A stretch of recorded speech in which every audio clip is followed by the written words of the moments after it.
Hello दोस्तों, नमस्कार। स्वागत है आपका अपने YouTube चैनल पर, जिसका नाम है लेट्स लर्न संस्कृत। तो दोस्तों, हमारा ये प्रयास आपको अच्छा लग रहा होगा। अगर अच्छा लग रहा है तो इसे दोस्तों में शेयर कीजिएगा और हमारे चैनल को सब्सक्राइब कीजिएगा। दोस्तों, हम एसटेट TGT PGT लेवल में आने वाली संस्कृत के टॉपिक वाइज टॉपिक कर रहे हैं, और जो आपको यहाँ करा दिया जाएगा इसी बार कुछ नहीं आता है, समझ गए। और हम स्वर संधि कर रहे थे, जिसमें हमारी आज दीर्घ संधि है। पीछे वाली वीडियो में नेटवर्क की प्रॉब्लम के कारण वो पूरी नहीं हो पाई थी, उसको आज कवर कर दिया जाएगा। तो दोस्तों, फिर से कह रहा हूँ, अगर आपको हमारा ये प्रयास अच्छा लगता है तो इसे दोस्तों में शेयर कीजिएगा, हमारे चैनल को सब्सक्राइब कीजिएगा, ताकि आने वाली हर वीडियो आप तक पहुँच जाए। और दोस्तों, जितनी भी हमने पीछे वीडियो बनाई उसकी एक प्लेलिस्ट तैयार कर दी गई है, आप प्लेलिस्ट में जाकर सभी वीडियो को देख सकते हैं। तो हमारी आज की संधि है दीर्घ संधि। इसमें एक सूत्र होता है अकह सवर्णे दीर्घ। अकह सवर्णे दीर्घ, ये सूत्र कहता है कि अक में हमारे अक प्रत्याहार में हमारे कितने बनाते हैं, ये प्रत्याहार की वीडियो में बताया गया है। अक में हमारे ई, उ, रे और लरी, ये हमारे 5 वर्ण आते हैं। और ये सूत्र क्या करता है, ये सूत्र जब ह्रस्व स्वर या दीर्घ स्वर के बाद ह्रस्व स्वर या दीर्घ स्वर आ जाए तो दोनों के स्थान पर दीर्घ एकादेश हो जाता है। ये दीर्घ एकादेश का क्या मतलब होता है? दीर्घ एकादेश का मतलब होता है कि जो प्लस के इस तरफ है और जो प्लस के इस तरफ है, इन दोनों को एक हो जाना एकादेश कहलाता है। ठीक है, इन दोनों को मिलकर एक हो जाना ही एकादेश कहलाता है, ये एकादेश होता है। ठीक है, अब हमारे ह्रस्व स्वर या दीर्घ स्वर कौन से होते हैं? ये ह्रस्व स्वर ए या ह्रस्व स्वर आ। ए के बाद ए हो तब भी आ हो जाएगा। दीर्घ आ के बाद ए हो तब भी आ हो जाएगा। स्वर ए के बाद ह्रस्व स्वर के बाद दीर्घ आ हो तब भी आ हो जाएगा। और दीर्घ आ के बाद दीर्घ आ हो तब भी आ हो जाएगा। इसी प्रकार ये है, ई से परे ई या ई है तो बड़ी ई हो जाएगी। बड़ी ई के बाद ई या बड़ी ई है तब भी बड़ी हो जाएगी। ऊ के बाद ऊ है, ऊ के बाद या बड़े ऊ के बाद बड़ा ऊ है या छोटा ऊ तब भी ऊ हो जाएगा। ठीक है, समझने की बात यह है कि यदि ह्रस्व स्वर आपको पता है कि कितने हैं? ह्रस्व स्वर हमारे ये ह्रस्व स्वर है यहाँ तक। ठीक है, और ये ह्रस्व स्वर है, इनको दीर्घ हो जाता है भाई। ह्रस्व स्वर के बाद या दीर्घ स्वर के बाद जब ह्रस्व या दीर्घ स्वर आ जाए तो दोनों के स्थान पर दीर्घ एकादेश हो जाता है, तो ये दीर्घ हो जाएगी ये। और बात आती है इन दोनों की, ये अपनी इच्छा के अनुसार आप इनको दीर्घ भी कर सकते हैं और या एज इट इज भी रख सकते हैं। जैसे इसका एक उदाहरण समझा देता हूं पहले मैं। जैसे कोई है होतरी रिकार, ये है होतरी प्लस रिकार है। ठीक है, अब यहां पर री है, छोटी री है, और इसके बाद क्या है? छोटी री है। अब ये सूत्र तो ये कहता है कि दीर्घ हो जाए, दीर्घ कर देंगे, ये दीर्घ हो गई। ठीक, और आपकी इच्छा है, अगर आप दीर्घ नहीं करना चाहते, इन दोनों को ऐसे ही रखना चाहते हैं, तो आप छोटी भी रख सकते हो। जैसे ये होतरी रिकार है, अगर आप इन दोनों के स्थान पर दीर्घ एकादेश करोगे तो ऐसे भी बन सकता है, होतरी कार। समझ गए? अगर आप दीर्घ नहीं करना चाहते तो आप इसको एज इट इज भी लिख सकते हैं। जैसे होतरी प्लस कार है, इसको छोटे की तरह भी लिख सकते हो और बड़ी करके भी लिख सकते हो। इन दोनों में ही कंडीशन ही है। ठीक है, और रीका हो गया हमारा। अब हम इस रीका देखेंगे। जैसे आप स्क्रीनशॉट लेते रहा तो साथ साथ में, ताकि नोट्स बनाने में दोबारा दिक्कत ना हो ज़्यादा। जैसे होत्री प्लस द्विकार है, पीछे हमने बताया था कि द्रि का कभी दीर्घ नहीं होता है, क्योंकि ये दोनों हमारा एक सूत्र है रील द्रि वर्णयोर मिथ सावर्णम वाचम, ठीक है। तो इन दोनों का सावर्ण है, अगर नीचे परे द्रि है तो इन दोनों को सुभार्थिक सूत्र के कारण सावर्ण हो जाता है। सावर्ण होने के कारण ये सावर्ण क्या होता है, कैसे होता है, ये पीछे वाली वीडियो में बता दिया गया है, ठीक है। आप पीछे वाली वीडियो को देखोगे तभी आपको ये समझ में आएंगे। तो यहाँ पर द्रि को दीर्घ नहीं होगा, ये ध्यान जो देने योग्य बात है। इस सिर्फ री को ही दीर्घ होगा। जैसे इसका बन जाएगा होत्री, ठीक है, होत्री प्लस द्विकार है। एक तो आप ऐसे दीर्घ बना सकते हो और दूसरा इसको होत्री प्लस द्विकार है, ऐसे ही कर सकते हो। ये यहाँ पर द्रि रह गया है, ये द्रि क्यों रहा है आपको पहले बता दिया गया है, समझ गए। अगर कुछ समझ में आए तो आप प्लीज कमेंट कर सकते हो, कमेंट करके पूछ सकते हो क्या समझ नहीं आया है और क्या रह गया है, ठीक है। ये समझ गए। अब हम ये इसलिए बताए हैं क्योंकि ये थोड़े इंपॉर्टेंट है, इसलिए पहले करवा दिए। अब ये आसान है, आपको समझ में आ जाएंगे। आप इसका एक बार स्क्रीनशॉट ले लो, क्योंकि चल यही करवा देता हूं मैं। जैसे अब इसका कोई उदाहरण लेंगे हम, हिम प्लस आल्य, हिम प्लस आल्य। अब यहाँ पर देखो इसमें में है ए है, हर्ष में ए है, वो ए निकाल दिया तो ये आता रह गया, ये ए आता रह गया, निकालने के बाद आता रह गया। इस तरफ क्या है, आल्य है, ठीक। अब ये कह रहा है कि हर्ष स्वर के बाद या दीर्घ स्वर मिल जाए तो दोनों के स्थान पर क्या हो जाता है, दीर्घ हो जाता है। या तो हर्ष स्वर मिल जाए या दीर्घ स्वर मिल जाए, दोनों के स्थान पर एक आदेश होता है, तो इन दोनों के स्थान पर क्या हो जाएगा, दीर्घ हो जाएगा, दीर्घ आ हो जाएगा, समझ गए। दीर्घ आ गया। अब इस तरफ ये है, इस तरफ ये है हिम।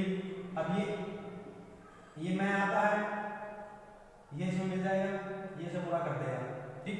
इस तरफ क्या रहेगा, ल्या, हिमालय, ये हमारा रूप सिद्ध होगा, ठीक, हिमालय, समझ गए।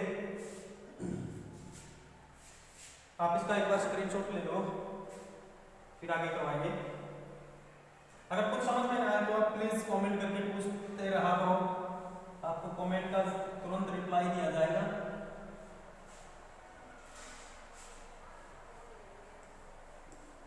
अब जैसे लघु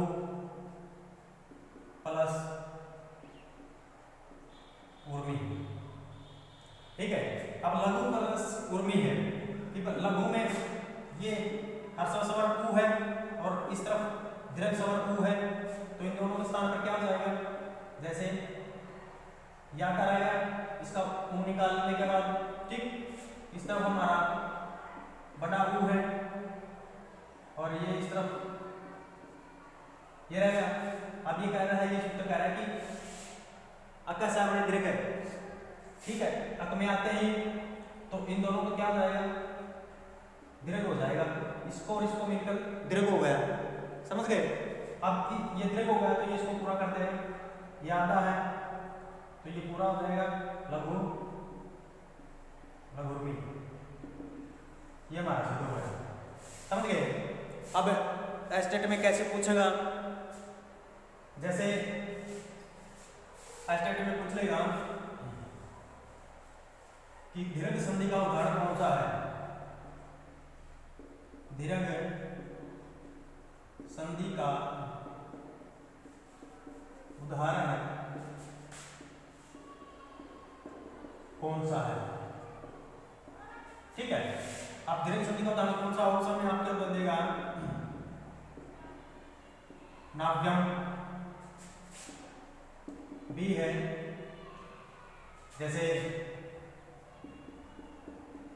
गणेश है, सी है,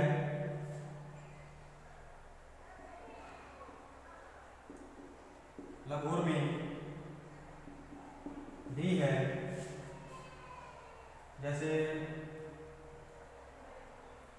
कुछ भी कर लो ना, जैसे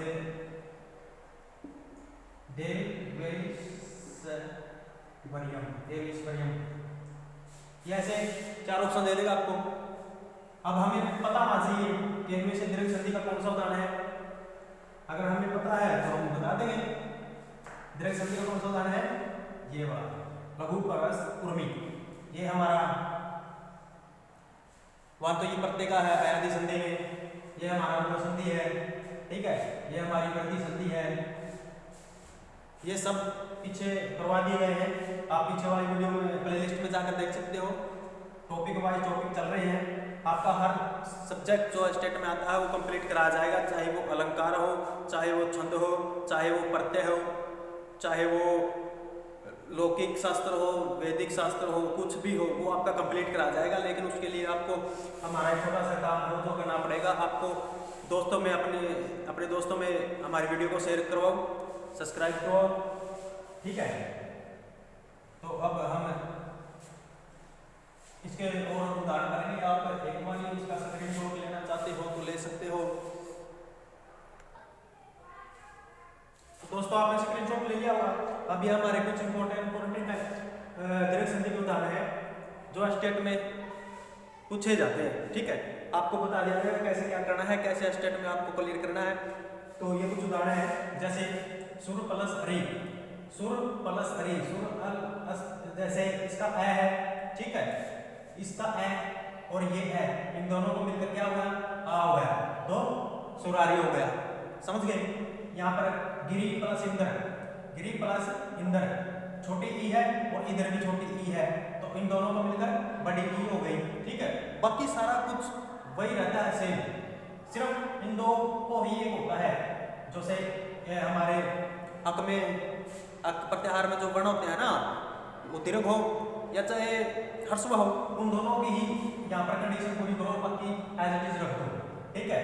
जैसे हिम प्लस आर्य, यहाँ पर ए है, यहाँ पर आ है, दोनों को आ हो गया, हिमालय हो गया। दया प्लस अर्णम, यहाँ पर आ है, यहाँ पर ए है, इन दोनों को आ हो गया, दयार्णम। विद्या जमा आल्य, यहाँ पर भी आ है, यहाँ पर भी आ है, विद्यालय हो गया। यहाँ पर छोटा हूँ, गुरु प्लस उपदेश, छोटा हूँ, और यहाँ पर भी ह्रस्व उ, दोनों को बड़ा हो गया, गुरुपदेश। लघु प्लस उर्मी, यहाँ पर भी ह्रस्व उ और दीर्घ उ, दोनों को मिलकर क्या हो गया, बड़ा हो गया।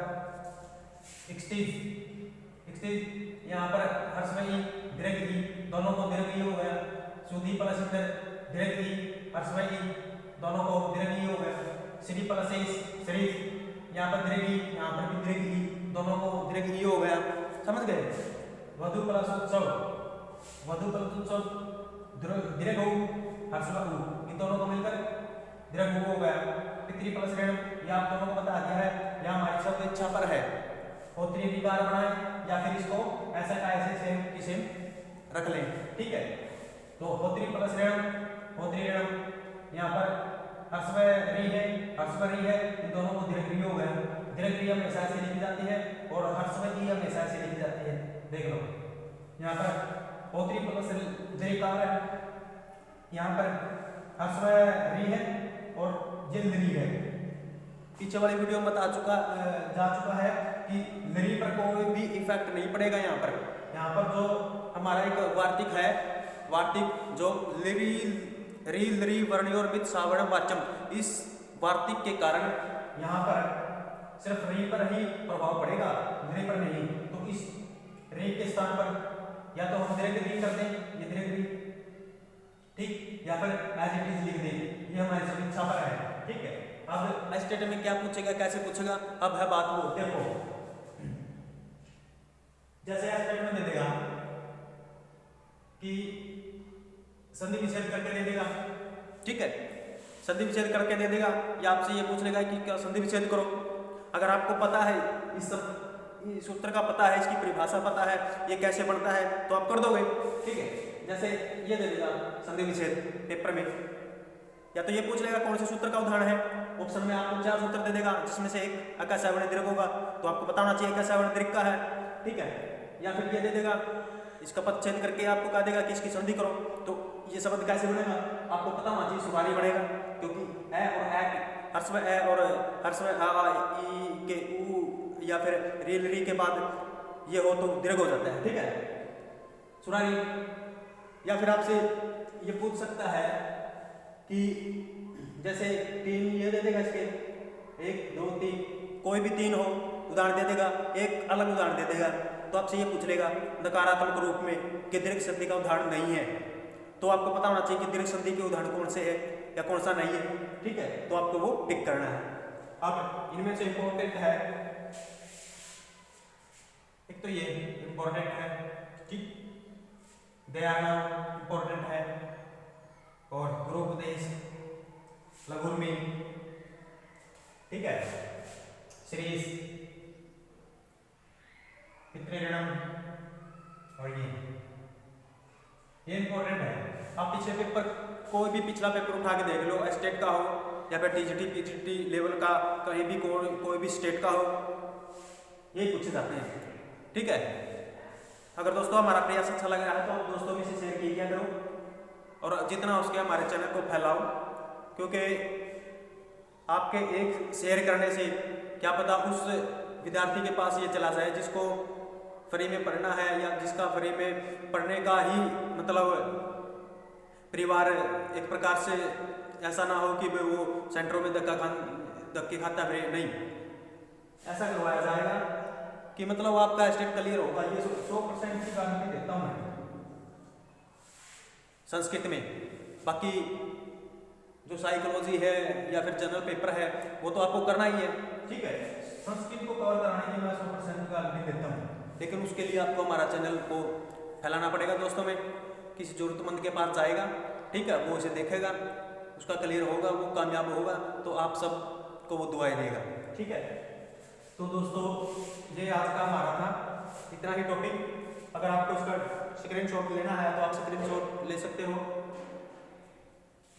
ठीक है दोस्तों, तो मिलते हैं फिर आपसे अगली वीडियो में, तब तक के लिए धन्यवाद। और मैं बार बार कहता हूँ कि इसे दोस्तों में शेयर कीजिएगा। ठीक है दोस्तों, धन्यवाद।